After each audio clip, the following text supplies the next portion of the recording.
पड़ता इससे पहले कौन सा ऐसा चुनाव हुआ था जिसमें इस तरह का घटनाक्रम पेश आया था, जहां एक पॉलिटिकल पार्टी के खिलाफ पूरा का पूरा सिस्टम खड़ा हुआ है। एक महिला के खिलाफ, एक महिला मुख्यमंत्री के खिलाफ पूरा का पूरा सिस्टम खड़ा हो गया है।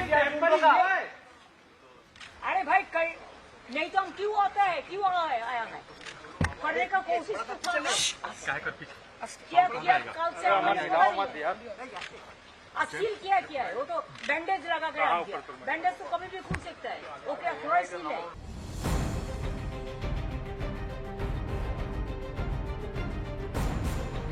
वो जो एलिगेशन कर रहे हैं इसमें तो थोड़ा दम है। रात को अगर कोई स्ट्रांग रूम में घुसता है, किस काम के लिए घुसता है? ये कोई मामूली एलिगेशन नहीं है। अगर आपका पोस्टल बैलेट आपको ठीक ठाक करना है तो दिन में ही कर सकते हैं और एजेंट को लेके कर सकते थे। और रात को उसमें घुसने का क्या जरूरत थी? नमस्कार, स्वागत है आपका। आप जानते हैं पश्चिम बंगाल चुनावों को मैं कवर कर रही हूं, पहले पश्चिम बंगाल में जाकर अब दिल्ली से इसका जायजा ले रही हूं। रात को सोने से ठीक पहले 12:10 पर तमाम पत्रकारों को एक अलर्ट मैसेज गया टीएमसी की तरफ से कि ममता बनर्जी प्रेस कॉन्फ्रेंस को संबोधित कर रही हैं। रात को 12:10, यानी वो महिला है ये ममता बनर्जी। आप ये समझिए कि एक एक मिनट नहीं, एक एक सेकंड पर नज़र रखनी पड़ रही है टीएमसी को, ममता बनर्जी को, कि कहीं बीजेपी चुनाव आयोग के साथ मिलकर धांधली करके इस चुनाव को जीतने की जो पूरी कोशिश कर रही है, लगातार टीएमसी आरोप लगा रही है। इससे पहले स्ट्रांग रूम में ममता बनर्जी ने 4 घंटे गुजारे, भवानीपुर में 4 घंटे गुजारे, और उसके बाद 4 घंटे गुजारने के बाद वो वापस आई और कह रही हैं कि किस तरह से कोशिश हो रही है कि इस चुनाव में धांधली की जाए। तो आप ये सोचिए, मैंने आपको बताया 12:10 पर 4 घंटे बाद काउंटिंग सेंटर था भवानीपुर का, वहाँ से वो लौटी। और इसके अलावा जो शेखावत मेमोरियल स्कूल है साउथ कोलकाता में, यानी ये डिटेल्स सब टीएमसी दे रही थी कि यहाँ से आए हैं। और उन्होंने ये कहा कि सिर्फ एक आदमी को अंदर इजाज़त होनी चाहिए, एक एजेंट को, जो ऊपर रह सके। अब ये जो स्ट्रांग रूम है, ये वो जगह होती है खासकर जहाँ पर जो वीवीपैट्स हैं और ईवीएम्स हैं, उनको तमाम लोग जब वोट दे देते हैं तो उसके बाद उनको इस कमरे में रखा जाता है। और आपको सिक्योरिटी के बारे में बताऊं कि वोटिंग ख़त्म होने के बाद सील कर दिया जाता है मशीनों को और इस कमरे में रखा जाता है जब तक कि काउंटिंग शुरू ना हो। कमरे को डबल लॉक किया जाता है। इसके अलावा बाहर सीसीटीवी कैमरा लगा होता है, पुलिस और पैरामिलिट्री की सुरक्षा रहती है, और अलग अलग पार्टियों के जो एजेंट्स हैं वो निगरानी के लिए मौजूद होते हैं। यानी सभी पार्टियों को एक बराबर का अधिकार मिलता है कि सब इसको ठीक तरीके से देख सकें और बिना इजाज़त के कोई अंदर नहीं जा सकता। ममता बनर्जी को खबर ये लगी कि यहीं पर इन स्ट्रांग रूम में कोशिश हो रही है इन्हीं ईवीएम मशीनों के साथ धांधली करने की, और इसलिए 4 घंटे तक वो वहाँ पर मौजूद रही। इसके अलावा उनकी पार्टी के जो दूसरे नेता हैं, शशि पांजा हैं, वो और उनके साथ एक और नेता ने, वो बाहर धरना दे रहे थे, जो सचिवालय है उसके बाहर। तो यानी पूरे तरीके से पार्टी सचेत है। हर एक संस्था, हर एक ऑर्गेनाइजेशन, हर एक डेमोक्रेटिक इंस्टीट्यूशन जिसके पास जिम्मेदारी है कि वो न्यूट्रल तरीके से वोटिंग कराए, वो सब, मैं बहुत जिम्मेदारी के साथ कह रही हूँ, ये किसी गुस्से में या तैश में नहीं कह रही हूँ, ये सारी संस्थाएं, आप ये सोचिए कि ममता बनर्जी की टीएमसी के खिलाफ काम करती हुई नजर आ रही हैं। पहली नज़र में पूरे तरीके से लगता है, हमने चुनाव के दिन भी देखा कि पहली बार ऐसा हुआ भारत में, कम से कम मेरी याददाश्त में, कि सिक्योरिटी, जो सेंट्रल सिक्योरिटी फोर्स है, उनको भी किस तरह से यूज़ किया गया एक टूल के तौर पर, एक हथियार के तौर पर। वो भी हम देख रहे थे कि ज़्यादातर लोगों को इस तरह से उनका हौसला तोड़ने की कोशिश हो रही थी। किसी के ऊपर डंडे बरसाए जा रहे थे, किसी को घर में वापस भेजा जा रहा था। हद तो ये हो गई कि एक व्यक्ति लुंगी बांध कर आए हुए थे, एक बुजुर्ग व्यक्ति, उनको वापस भेज दिया गया कि आप लुंगी में वोट नहीं कर सकते। कहीं लिखा है भारत के संविधान में कि ये ड्रेस कोड होना चाहिए और इस ड्रेस कोड को आप जब अपनाएंगे तभी आप वोटिंग कर सकते हैं। तो इस तरह की बहुत हैरान कर देने वाली खबरें आ रही हैं। ममता बनर्जी पूरे तरीके से, एक तरह से मैं कहूँगी, सचेत है, उनकी पूरी पार्टी सचेत है। उसके बाद उन्होंने ये बयान दिया कि पारदर्शिता होनी चाहिए और लोगों का जो वोट है उसकी सुरक्षा की जिम्मेदारी इलेक्शन कमीशन के ऊपर है। और उसके बाद वो ये कह रही हैं कि मुझे जब शिकायतें मिली तब मैं यहाँ पर आधी रात को पहुँची हूँ, और जो सेंट्रल फोर्सेस हैं उन्होंने मुझे अंदर जाने की इजाज़त नहीं दी। उसके बाद उन्होंने प्रेस को ये तमाम चीज़ें बताई। आप जानते हैं कि 4 मई को काउंटिंग होनी है, लेकिन उससे पहले ये तमाम तमाशा हमारे सामने उभर रहा है। मुझे याद नहीं पड़ता इससे पहले कौन सा ऐसा चुनाव हुआ था जिसमें इस तरह का घटनाक्रम पेश आया था, जहां एक पॉलिटिकल पार्टी के खिलाफ पूरा का पूरा सिस्टम खड़ा हुआ है, एक महिला के खिलाफ, एक महिला मुख्यमंत्री के खिलाफ पूरा का पूरा सिस्टम खड़ा हो गया है। अभी मैंने आपको बताया था कि आईपैक के जो डायरेक्टर हैं और फाउंडर हैं विनेश, उनको भी यानी इलेक्शन से ठीक पहले उनको ईडी ने गिरफ्तार किया और इलेक्शन के बाद ईडी ने कहा हमें कोई समस्या नहीं है, आप इनको जमानत दे दीजिए, और निचली अदालत ने उनको जमानत दे दी। इस तरह की चीज़ें हमारे सामने आ रही हैं जिसमें कोई शर्म बाकी नहीं है, कोई लिहाज नहीं है, अभी कोई प्रिटेंस भी नहीं है, कोई बहाना भी बनाने की कोशिश नहीं हो रही है। निष्पक्षता की सीधे सीधे जो है पक्षपात हम देख रहे हैं फिलहाल इन चुनाव में। अब 4 मई को क्या होगा ये मैं नहीं जानती, लेकिन मैं इतना ज़रूर जानती हूँ कि सचेत रहने की पूरे तरीके से ज़रूरत है। जिस तरह से ममता बनर्जी आधी रात को सोचिए स्ट्रांग रूम में जाकर, और ये जहां उन्होंने कहा कि एक एक ही एजेंट होना चाहिए दोनों पॉलिटिकल पार्टीज़ का, इस पूरे मुद्दे पर ज़मीनी हालात क्या हैं और इस पूरे मुद्दे पर ज़मीनी हालात में किस तरह से इसको समझा जाए। क्या वाकई बीजेपी की इतनी पतली हालत है कि एसआईआर और तमाम तरह के कार्यक्रम करने के बाद अब जो है धांधली करने की भी नौबत आ गई है। ये सब जानने के लिए हमारे साथ सुमन सेन गुप्ता इस वक्त मौजूद हैं, सीधे कोलकाता से हमारे साथ जुड़े हैं। सुमन जी, ये बताइए कि ममता बनर्जी जो आरोप लगा रही हैं काफी गंभीर आरोप हैं, जमीन पर आप क्या देख रहे हैं? Look, the problem is that if the election commission is to be questioned, अगर आप इलेक्शन कमीशन को क्वेश्चन करते हैं तो इलेक्शन कमीशन को उसका ट्रांसपेरेंसी, उसका स्वच्छता जो है उसको साबित करना है। ये एलिगेशन जो ममता बनर्जी कर रही है और कुणाल घोष और सारे टीएमसी के जो मिनिस्टर्स हैं, टीएमसी के जो उम्मीदवार है, वो जो एलिगेशन कर रहे हैं, इसमें तो थोड़ा दम है। रात को अगर कोई स्ट्रांग रूम में घुसता है, किस काम के लिए घुसता है? ये कोई मामूली एलिगेशन नहीं है। अगर आपका पोस्टल बैलेट आपको ठीक ठाक करना है तो दिन में ही कर सकते हैं और एजेंट को लेके कर सकते थे, और रात को उसमें घुसने का क्या जरूरत थी हमको नहीं पता है। ये एलिगेशन थोड़ा बहुत तो दम है इसमें। अगर आप अंदर में जाते हैं, अगर आप इलेक्शन कमीशन के स्ट्रांग रूम में कोई घुस जाता है, ये इलेक्शन कमीशन का ही बताना है वो क्यों घुसा है। वो दूसरे पॉलिटिकल पार्टी को जस्ट कोई इंफॉर्मेशन नहीं देके कोई अंदर क्यों घुसता है, ये इलेक्शन कमीशन का ही बताना है। वो जब ट्वीट करता है ये फेक न्यूज है, कोई नहीं घुसा है, ये तो नहीं है। और सीसीटीवी का फुटेज जो है उसमें तो दिखता है कोई घुसा है, और जो घुसा है तो घुसा ही है।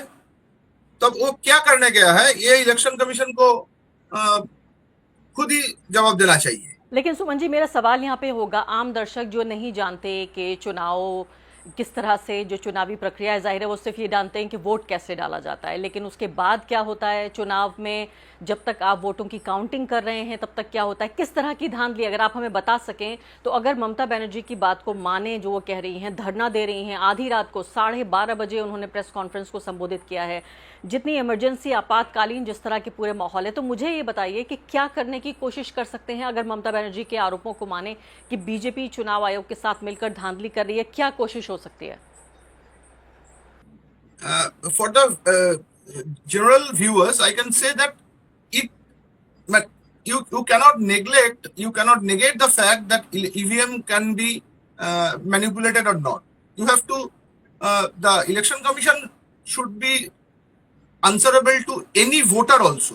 Any voter, if I am a voter, if you are a voter, the election commission should be answerable to me also, that why the data that they are giving that is not transparent.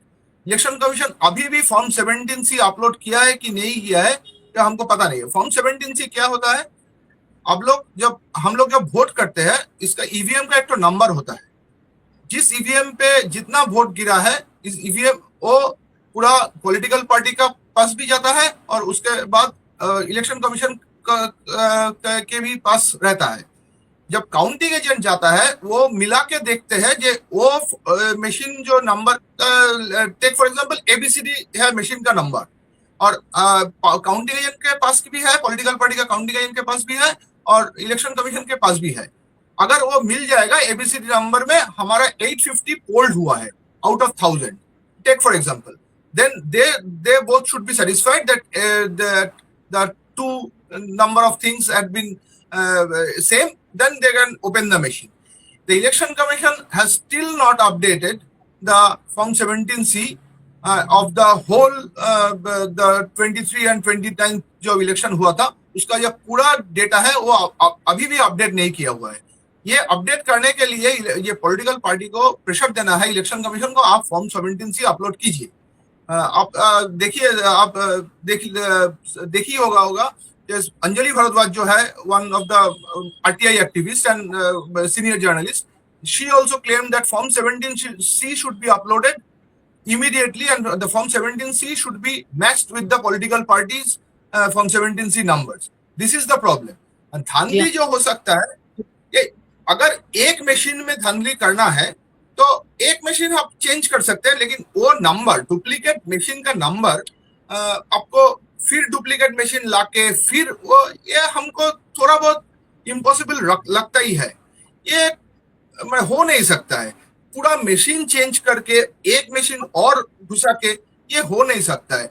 लेकिन फिर भी वो political party का जो agent है, counting agent है, और जो वॉलंटियर्स है, जो कैडर्स है, उनको पूरा टान टान रहना पड़ेगा जे कोई मशीन आ रहा है और कोई मशीन जा रहा है, ये थोड़ा चेक करके रखना पड़ेगा, यानी कि पूरा मशीन चेंज नहीं किया सकता है। बिल्कुल, हमको ये लगता नहीं है ये पूरा मशीन चेंज हो सकता है, लेकिन कुछ धांधली हो सकती है, आप ये कह रहे हैं। और ये बात भी खासकर मैं जो फॉर्मर इलेक्शन कमिश्नर्स हैं उनसे बातचीत करके, जो लोग जानते हैं इस प्रक्रिया को, मैंने उनसे बातचीत की है, और उनका भी यही मानना है कि पूरे इलेक्शन को तो मैनिपुलेट नहीं किया जा सकता, लेकिन इलेक्शन के भीतर मैनिपुलेशन हो सकता है, यानी कुछ सीटें और कुछ वोटों का इधर उधर हो सकता है। ये हो सकता है, ये हम लेकिन इसका भी जिम्मेदार इलेक्शन कमीशन का ही होना पड़ेगा। Election commission is answerable to the voters also.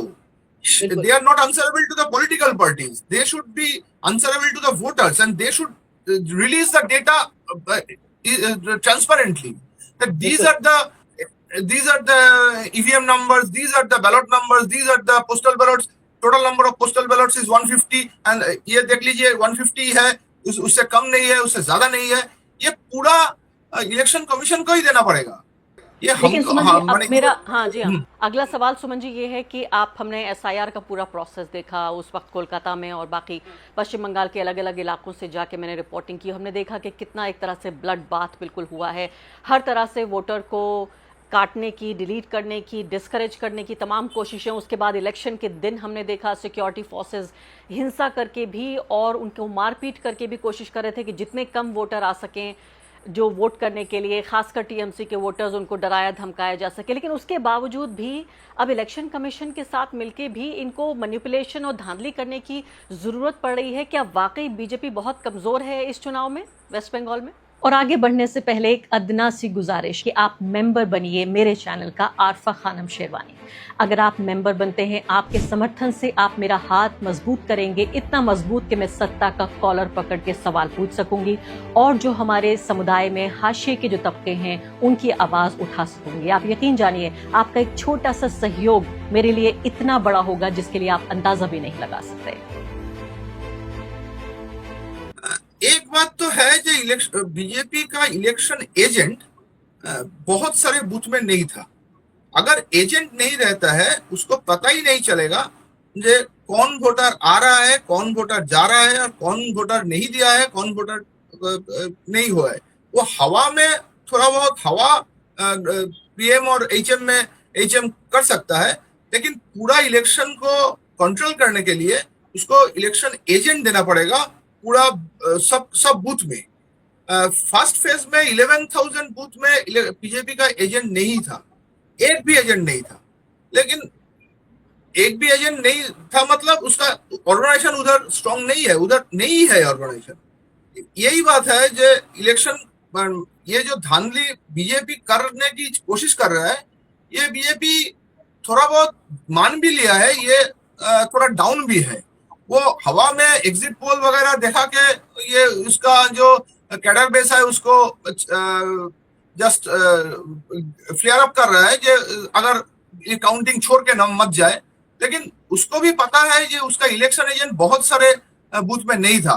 पहला फेज में 11,000 में नहीं था, दूसरा फेज में शायद 20,000 में नहीं था। लेकिन ये बात होगा तो उसका तो डाउन होना ही है, ये हमको पता। जी हाँ, सुमन जी, आप सहमत हैं? अभी जो एग्जिट पोल्स आ रहे हैं जो बीजेपी को बढ़त दिखा रहे हैं और जीतता हुआ दिखा रहे हैं, क्या आपको ऐसे ही लग रहा है जमीन पर बैठे हुए कि वाकई बीजेपी इस चुनाव को जीत रही है? देखिए, ये बात है जो रिजेंटमेंट थोड़ा बहुत टीएमसी के खिलाफ है, ये हम इनकार नहीं कर सकते हैं। आरजी कौर के इंसिडेंट में के बाद और थोड़ा बहुत करप्शन के चार्जेस के बाद रिजेंटमेंट है, लेकिन ये रिजेंटमेंट पूरा उलट देने का रिजेंटमेंट है नहीं। उनका ये जो एग्जिट पोल दिखा रहा है पूरा उलट रहा है, ये हमको नहीं लगता है। हमको लगता है थोड़ा बहुत इनका टैली थोड़ा कम होगा, लेकिन फिर भी हमको लगता है जो बीजेपी नहीं आ पाएगी इस चुनाव में।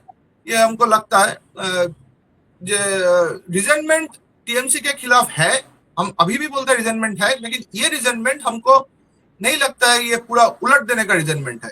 देखिए, अब 2011 में हमने देखा रिजेंटमेंट था सीपीएम के खिलाफ। ये रिजेंटमेंट बहुत रिजेंटमेंट तब दिखा, ये पूरा उलट जाने का रिजेंटमेंट हमको भी लगा। 2021 में लोग बोल रहे हैं हवा चल रहा है, एक भी रिजेंटमेंट नहीं था टीएमसी के खिलाफ। थोड़ा करप्शन के चार्जेस थे, सरदा थे, नरोदा थे, बहुत सारे करप्शन के चार्जेस थे, लेकिन वो रिजेंटमेंट नहीं था। लेकिन 2024 में तो आपकी बार 400 पार का नारा था, उसके वो एग्जिट पोल भी पूरा फेल हो गया था। 2026 में हमको लगता है रिजेंटमेंट है, लेकिन वो उलट देने वाला रिजेंटमेंट अभी भी नहीं लगता है। माने आप ऐसा वर्डिक्ट वेस्ट बंगाल कभी नहीं देता है। वेस्ट बंगाल अगर देता है तो पूरा उलट का रिजल्टमेंट देता है, उलट का वर्डिक्ट देता है, उलट जाने का। लेकिन हमको लगता नहीं है जो इस बार बीजेपी आ पाएगा। ये हम बहुत बड़ी बात आप बहुत बड़ी बात आप कह रहे हैं। आप बहुत बड़ी बात कह रहे हैं कि एसआईआर के थ्रू उसके बाद पूरा मीडिया पर कब्जा सारी एजेंसीज को लगा रखा है ममता बनर्जी के खिलाफ। अभी भी देखिए जो बात हम करना चाहते हैं, एंटी इनकम्बेंसी जो बोल रहे हैं ना, एंटी इनकम्बेंसी है, लेकिन incumbent government for the last 6 months was BJP and the election commission. ये बात आप याद रखिए। कैसे?